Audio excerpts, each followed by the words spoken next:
por el bilingüismo es una forma de racismo. Dice ella, esa es su opinión. Dice mentira, ese no es el tema. Ni bilingüismo, ni colonialismo, ni herencia colonial, dice.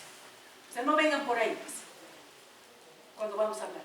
Aquí hay un problema que surge de la relación específica con el idioma, resultado de una educación formal e informal que no está restringida a ningún grupo étnico, ninguna clase social. Es la escuela boliviana, que ha separado la lectura de la escritura.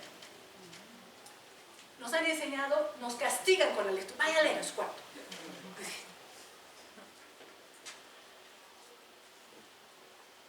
Mira, no sé dónde.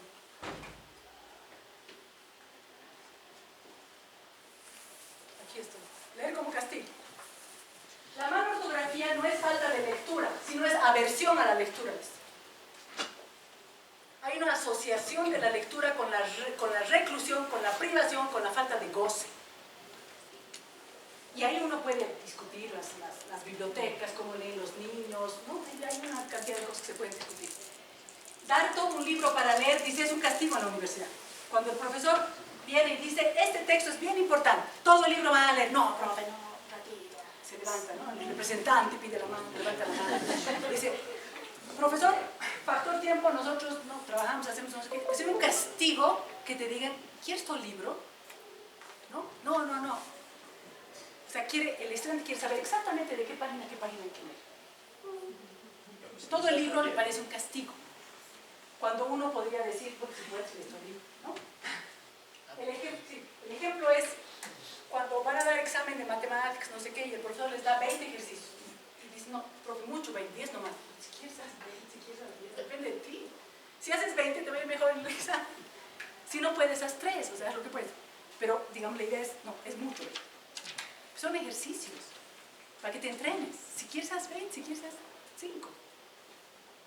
Pero el mucho ejercicio es un problema. O sea, el planteamiento de eso es como que tocara mi derecho de estudiar. Entonces sí hay asuntos de idiosincrasia. Querer silencio y ciertas condiciones para la lectura, eso no va. Yo no leo mucho porque en mi casa tengo chihuahuas, vivo así, mis vecinos son allá tu perro, ¿no? Una cantidad de razones por las cuales no leo. Entonces dice la Alison, silencio y ciertas condiciones no van a llegar nunca. Así que lee como puedes si quieres. Y sí analiza el predominio de nuestra oralidad como un asunto de mucha mayor relación con lo oral, que eso puede ser tener una relación interesante cultural, frente a la escritura. Los errores ortográficos tienen que ver también con el dominio del oral sobre lo escrito en Bolivia, razón por la cual hay mucho desconocimiento de la gramática en nuestro idioma. Son nuestras pautas, ¿no? Así es parte de nuestra formación social. Se escribe echar semilla, con H, ¿no? No de echar semilla, sino de hecho, de hacer, y si tuviera, de tener, tuviera como si fuera tuvo, ¿no? Porque la ortografía corresponde a lo que se escucha al hablar. Nosotros no decimos tuviera, decimos tuviera. Así hablamos. Y no al recuerdo de lo que he leído escrito. Tengo poca lectura, más encima escribimos las B's, no las diferenciamos, la labial de la dentilabial. Entonces escribo lo que escucho, normal, ¿no? Bien. Son algunas cosas que explican. La pronunciación no distingue muchos sonidos. No tenemos una relación con el diccionario. No nos enseñaron las reglas de cómo usar el diccionario. Se desconoce la gramática castellana. La ortografía no se ha instalado como un elemento del hábitus, de ser bachiller o universitario. O sea, no es que tienes que cumplir esa habilidad. Hoy día, cuando hablamos de competencias, ahora las competencias de la revisión, de la reforma educativa, etc., es bien interesante. En esas competencias, por ejemplo, dicen varias cosas, pero no dice saber utilizar el diccionario. No es una competencia que nos enseñe. Entonces no tenemos relación con ir al diccionario y determinar la etimología, la palabra, cómo se escribe, etcétera, etcétera, etcétera. Por lo visto así se debe hacer en otros lugares. La ortografía no se ha instalado. ¿Cómo se enseña el lenguaje en el país? Es otra historia, ¿se acuerdan? Los currículos. La ortografía en nuestro medio no tiene valoración social. En Europa, dice la Alison, es parte del capital cultural, la ortografía. O sea, dice, la Alison dice, como en el imaginario social la ortografía es parte del capital, es impensable un docente con problemas de ortografía. O sea, socialmente no sería aceptable. Nosotros sí convivimos con problemas de ortografía. Porque no es algo que sea valorizado, no es un mínimo que exigimos la ortografía. En la universidad no es problema no tener ortografía. Uno puede salir doctor y tener mala ortografía. Ese es solo para demostrar, no que giles que somos, sino el estatus de lo escrito y de la gramática y de la ortografía, su lugar, qué valor le damos, el estatus. Otro problema del que nos habla Larison es la palabrería. Y ahí estamos graves aquí. Hay una costumbre del sistema que fomenta la extensión de un trabajo porque le da mayor valor. La expresión concisa no tiene premio en la Academia Boliviana. O sea, escribir chiquito es como pobre. No dice nada. Nosotros hemos tenido largas discusiones de cuánta extensión debería tener una tesis doctoral o una tesis de maestría. Y es bien complicado. Mientras más concisa sea, requiere más trabajo, un trabajo escrito. ¿Sí? Entonces, ponerle a un trabajo doctoral 80 páginas es exigirle harto, ¿no?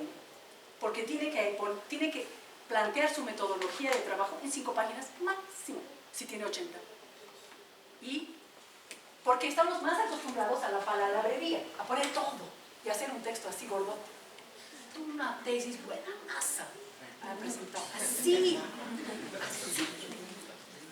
Pero así hablamos, así valoramos. Dice la Larison. Está bien. Esas son resistencias, que está bien que existen. Dice, la expresión concisa no tiene premio. En cambio, sí le damos mucha admiración a lo que es voluminoso, porque nos da la impresión de que así es. En lugar de decir, y aquí hay un ejemplito, dice mi estudiante, porque dice varias barbaridades en su texto. En lugar de decir, Rivera dice, escribe, en su importante ensayo, la licenciada Silvia Rivera muestra un hábil manejo de conceptos y se expresa con exquisitez al decirnos, ¿no? En vez de decir, Rivera dice, y el lector te agradece eso. Si tú le dices, Rivera dice, ¿qué dice? Leo, pero me pierdo, me duermo, no entiendo, me enredo con tanta palabrería. Nosotros, para hacer cosas voluminosas, utilizamos la palabrería y la hemos naturalizado. Pero ese es un error muy común. Si vuelve atrás en su presentación, por favor. Ahí, en el segundo párrafo, es un error muy común de docentes y estudiantes y más de docentes. Porque creemos que con esa expresión, wow, qué docente tan capo, ¿no? Cuando en el fondo la capacidad de síntesis y análisis no la tenemos y exigimos a nuestros estudiantes. Entonces hay un proceso reflexivo también. Sí, yo me acuerdo en clase. Yo tengo una inquietud, no sé si el análisis de la colega Spedding se está refiriendo a una cronología, a una temporalidad de lo estructural también de la enseñanza-aprendizaje respecto a la lectoescritura. Porque tuve una colega en el exterior, Uruguay, y dice, oye Alberto, ¿por qué los bolivianos escriben párrafos tan largos de 15 líneas? En Uruguay son 3 líneas y ya está dicho todo. Le digo, parece que es una endemia del país. Pero lo que veo en lo que acaba de comentarnos es que parecería que se refiere a los últimos 30 o 40 años del bachillerato en Bolivia. Porque si nos referimos a literatura boliviana, a autores anteriores, tienen mucha claridad en lo que escriben. Nuestros textos, claro. Nuestros ensayos, ¿no? Sí. ¿No? Entonces me parece más contemporáneo de los últimos 30 años, tal vez que más antes. Pero ella está analizando la universidad. Sus referencias son la escritura de los estudiantes y su conclusión es, hay una base estructural, ¿no?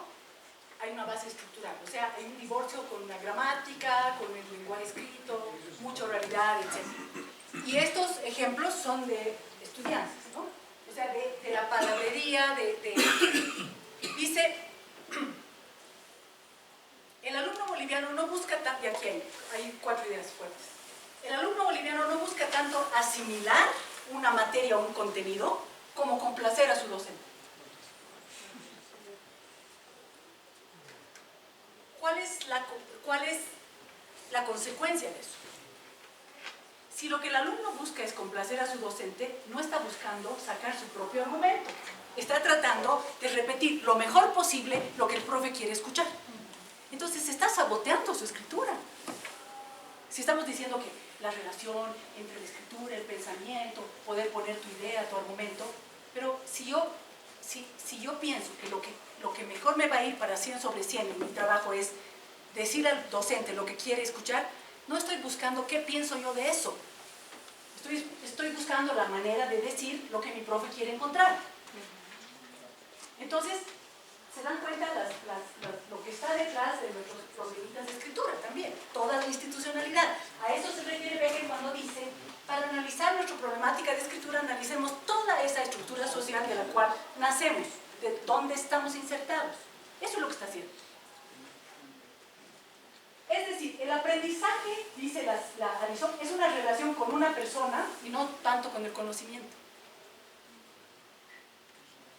O sea que mi conocimiento en la universidad pasa más por esa relación docente-alumno, o sea, escribir esto, contentar al profesor, en fin, no sé, más que una relación con el estudio, con lo que dice. Porque si la relación es profunda con el conocimiento, leo más, busco otra cosa, discuto, tengo mi propia idea, el estudiante ideal, que algunos hay, antes que me ríe. Consecuentemente, uno no busca expresar su propia idea, sino reproducir la opinión del docente o adivinar qué quiere. Pero entonces hemos sido estudiantes también. El estudiante que busca su tema de tesis puede cambiar muchas veces, depende de cuál es su tutor. Y cuando cambia de tutor, cambia de marco teórico. Es empezar de cero nuevamente casi. Empieza de cero, sí. Hay una normativa en alguna carrera, no la quiero mencionar, pero por ejemplo algunos tesistas y no te olvides que el marco teórico tiene que ser marxista. ¿Dónde se ha visto entonces para qué está en la universidad? Y si no lo hace ni siquiera puede aspirar a graduarse.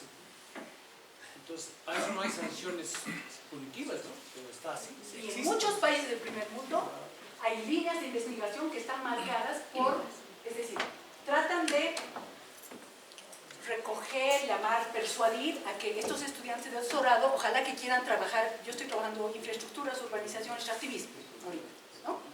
Entonces pongo a disposición, esa es mi línea de investigación. Si el alumno quiere ser tutoreado por mí, por algún lado de esos temas tiene que venir. Hasta ahí está bien. Lo terrible sería hacerle hacer ese trabajo que yo ya encontré el problema, yo ya sé por dónde ir, me falta investigar esto y aquí viene el doctorante y tac, enchufar. Eso sería ponerlo a mi servicio, ¿no? Otra cosa es que esté en ese marco, en ese campo de temas y que pueda venir a aportar con una nueva investigación. Pero ahí lo ético será permitir que diga qué quiere estudiar respecto de esos temas. Entonces hay muchos manejos en la academia, ¿no es cierto?, de cómo se puede hacer eso. Pero, efectivamente, sí es una práctica común esto de que cuando el estudiante cambia de tema, o sea, cambia de tutor, a veces cambia de tema. Entonces, eso nos tiene que hacer reflexionar. Esa es la idea. Hay una personalización del aprendizaje, dice. No sé por qué digo esto. Hay una personalización del aprendizaje. Hay una obsesión por los cartones, por los títulos, dice la Allison, en vez del aprendizaje. Uno puede estar muchos años haciendo su tesis y no tener nada que contar.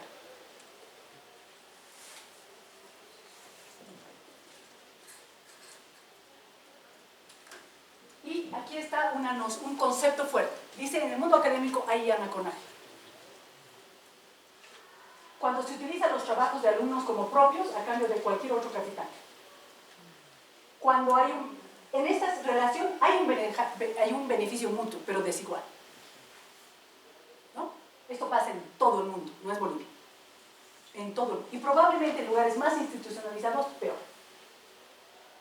La forma en que la mano de obra que se usa de los estudiantes de posgrado es tremenda en otros lugares, tremenda. Yo he visto en Italia el profesor entrar, el estudiante, el PowerPoint hecho, puesto, listo ya, el agua servida, todo ya. El profesor entra, el café listo ya aquí servido, tac, tac, tac, sale. O sea, el ayudante valora, interactúa, recibe las quejas, recibe los trabajos, corrige los trabajos.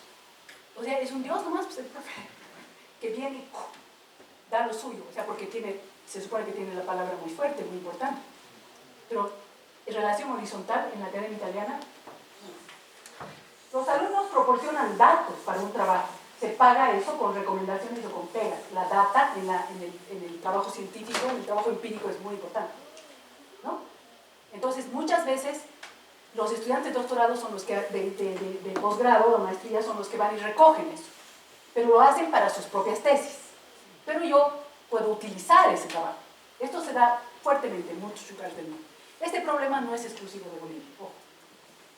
Pero bueno, para ponerlo en extremis, ¿no? Esta relación, digamos, perversa, tóxica, que se produce y que tiene que ver con lo que estamos hablando directamente relacionado con la escritura, y es finalmente lo que nos decía la Alison. Ahora vamos a ver qué dice Rafael Archondo cuando en su texto Manual para analfabetos con PhD.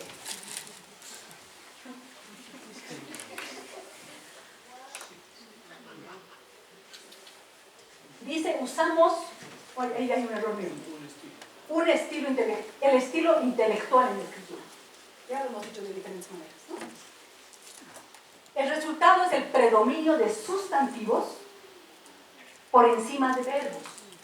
O sea que no tiene movimiento, no tiene acción, porque estamos llenos de lo que se llama en la gramática complementos, ¿no? Entonces metemos más y más y más y más y más, ¿no? Adjetivo, pero complementos, ¿no? Situación, contexto, un montón de cosas, y uno tiene que buscar, busque el verbo, ¿qué era? ¿No? ¿Cuál era la persona que hacía qué? Porque ahí se puede volver a la simplicidad de un sujeto, una acción y dónde, o con qué complemento. Pero a veces tenemos que buscar con lupa qué es lo que está diciendo el texto. Por lo tanto, nuestra escritura pierde dinamismo, todo proceso activo se convierte en estático, dice, cuando buscamos y construimos un lenguaje muy intelectual, carece de movimiento, de comunicación y se vuelve estático. Por lo tanto, si es estático, no es dinámico, volvemos a no es persuasivo, no es interesante, no comunica, no persuade. ¿Cuáles son las consecuencias de eso? Textos pobres en imágenes y en movimiento, carentes de capacidad evocativa, no nos dicen mucho, no nos tocan ninguna fibra, habiendo tanta literatura, habiendo tanta cosa para leer. Alejados de toda subjetividad, de vivencias, faltos de dinamismo y agilidad. Muchas veces entramos a este campo en aras de objetividad. Y ese es un tema que ya se ha discutido. O sea, pues pensamos que mientras más objetivo, el texto es mejor. Ecuanimidad no es objetividad. Ecuanimidad no es neutralidad. Ser ecuánime es ser abierto, poroso, tomar un poco esta visión, la otra visión, ¿no? Hacer dialogar diferentes posiciones. Soy ecuánime, no me voy directo solo con esta posición. Pero neutro, no existe la neutralidad. Y ser muy objetivo puede ser muy complicado. Y hay ciencias, hay carreras, hay facultades que le siguen dando mucho valor al objetivo, a ser muy objetivo. Porque tenemos una relación con la ciencia, con el conocimiento que pasa por ser objetivo. Esa es otra discusión larga, la podríamos dar, es interesante, ¿no? Pero en todo caso, desde el punto de vista de las ciencias sociales, hace muchos años se le ha dado valor a comprometerse, a poner el cuerpo, a hablar de este yo, a comprometerme, a ser un poco más, o sea, porque de todas maneras en la investigación y en la escritura estoy yo, está mi subjetividad. Entonces, ¿por qué el rato de escribir la escondo? O sea, la foto que he tomado es la foto que he visto desde mi ser, desde mi cultura, mi lugar, mi situación personal.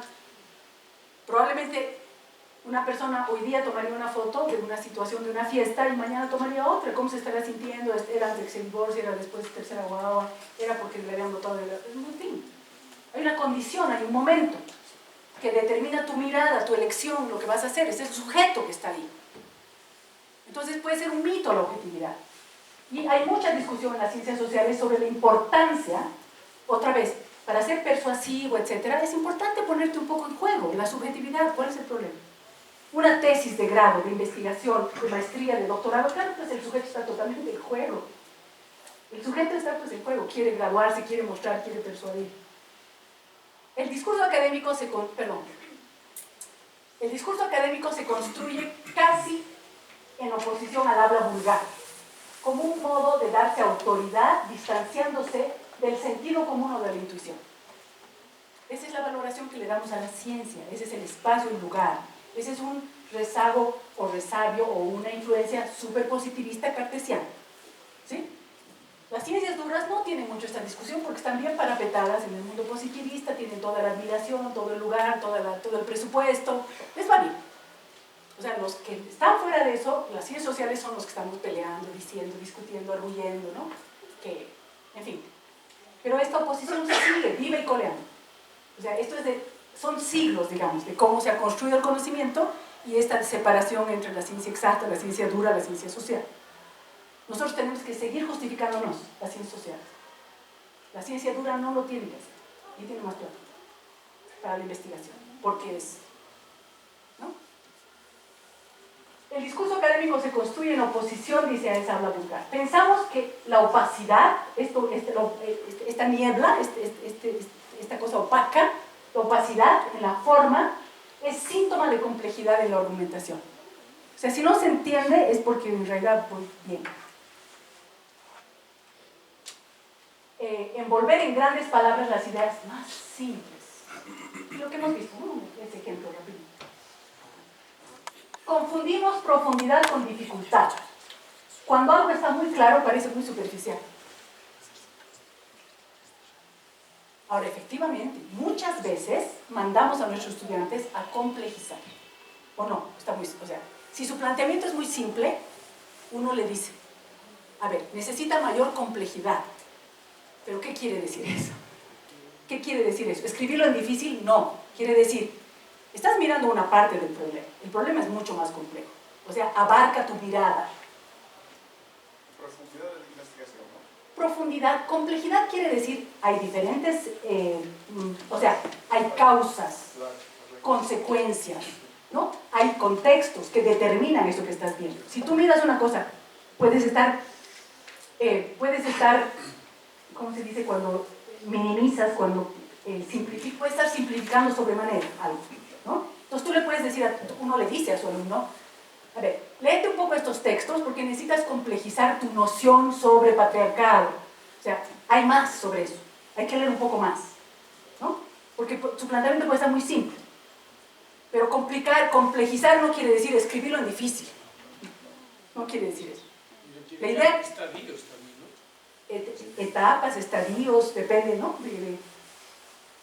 La objetividad, la abstracción, la opacidad, el uso de términos complejos, citas prestigiosas. Hay otros que ni los he leído, pero no los puedo dejar de nombrar.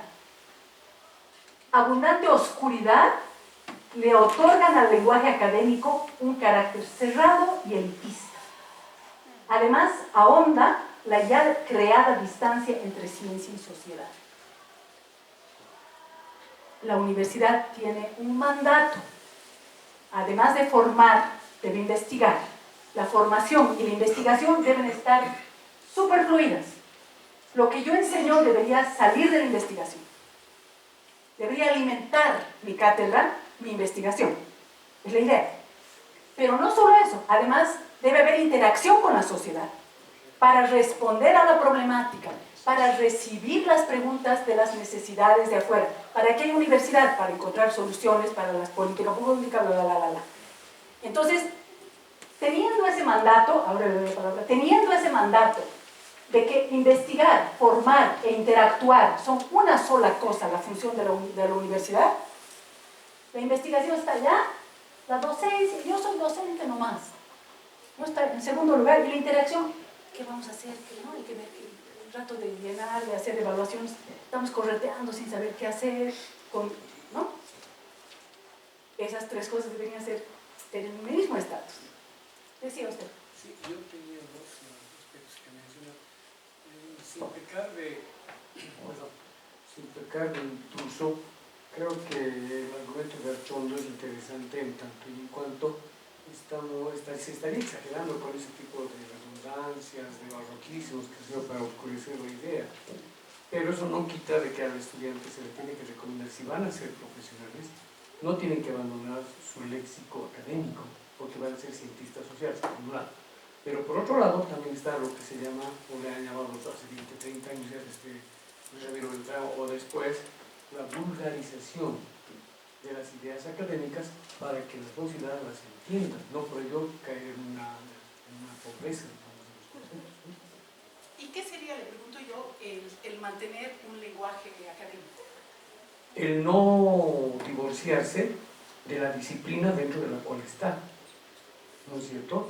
Buscar, digamos, dependiendo del destinatario. Por ejemplo, en el seguro médico, lastimosamente lo hemos pedido al doctor Arturo Haga, era un excelente médico, era un teórico también muy avistrado y gran comunicador en cuanto a la traducción que nos daba de cada concepto médico. Entonces es una ausencia tremenda para nosotros, porque para cualquiera que no es médico, que es profano en el tema, salía contento porque ya entendía que era una patología, ¿no es cierto?, que era una metástasis, en fin, él daba toda esa lexicografía técnica, pero la hacía en cristiano, o sea, lo ha vulgarizado. Pero si me permite... No, está bien. Concuerdo y no concuerdo con Alberto, ¿no? Yo creo que al construir ciencia, ¿no es cierto?, se debe partir de identificar el problema, y el problema dónde está, no está en este espacio, aunque puede haber problemas acá, y eso no se trata de vulgarizar. Nosotros, si nos vamos, por ejemplo, doy un ejemplo, ¿no?, si nos vamos a la provincia de Aroma y tratamos el problema de la leche con productores campesinos, ¿no?, estamos desnudando el problema. No necesariamente tenemos que utilizar terminología académica, es decir, no podemos utilizar. No, sí podemos, pero ¿para qué vamos a hacerlo si no nos van a entender? Inclusive hay gente analfabeta. Entonces, ¿en qué espacio podemos utilizar esa terminología académica sacando información? Para mí, la ciencia, la investigación como tal, traducida o traspasada a un libro o a un artículo, tiene mucho que ver con investigación aplicada, pero también contrastada con investigación pura, es correcto. No solo investigación pura. Y normalmente en las universidades lo que hacemos los docentes es tomar investigación pura, no aplicada, ¿no? Entonces yo creo que hay que empezar a cambiar un poco para no estigmatizar, digamos, la idea de que debemos como docentes hablar académicamente en todo espacio, ¿no? Para eso se llaman, por ejemplo, cartillas populares, donde el lenguaje técnico se baja en algo más sencillo, más acorde. Claro, pero eso es entendido, tal vez los espacios son diferentes. La epistemológica se llama eso. No, pero para eso, en algunos espacios académicos también, cuando se quiere, por ejemplo, plantear términos técnicos y bajarlos al lenguaje social común, digamos, o adecuarlos a un contexto sociocultural específico, lo que entiendo que se hace, que participó en aquello, son adecuaciones pedagógicas, ¿no? De manera que no se pierda la densidad que puede tener un término académico, digamos, científico desde la ciencia política, por ejemplo, como clase política. ¿Qué es clase política? O sea, ¿cómo comunico ese concepto de clase política al conjunto de los mortales, ¿no? No se pierda la densidad que tiene ese concepto, el significado que tiene ese concepto, en la manera como se transmite el contenido del concepto, el sentido del concepto, ¿no? Entonces, ese es un trabajo especializado. No es agarrar y querer, ¿no?, poner todos los términos, por ejemplo, técnicos en un lenguaje chabacano, ¿no?, que se va a perder la absoluta importancia del conocimiento técnico que ha producido además el concepto, ¿no? Entonces yo creo que va también por ahí. Yo creo que hay mucha técnica para todo esto. El colega aquí hablaba de la vulgarización en ese sentido, es decir, de poner en un lenguaje, ¿no?, que sea vulgar en el sentido de para la difusión, ¿no? Para la difusión. Hay técnica para todo. Por ejemplo, cuando se trabaja un informe de política pública, ¿no? A los tomadores de decisión tampoco se les da unos informes así. No lo van a leer jamás. Se utilizan 4 carillas con mucha foto para mostrar el problema, la fuente, el método con el que estoy diciendo lo que estoy diciendo y exactamente cuál es la demanda, qué debería cambiar. Entonces hay una metodología para hacer un informe de política pública en 4 carillas.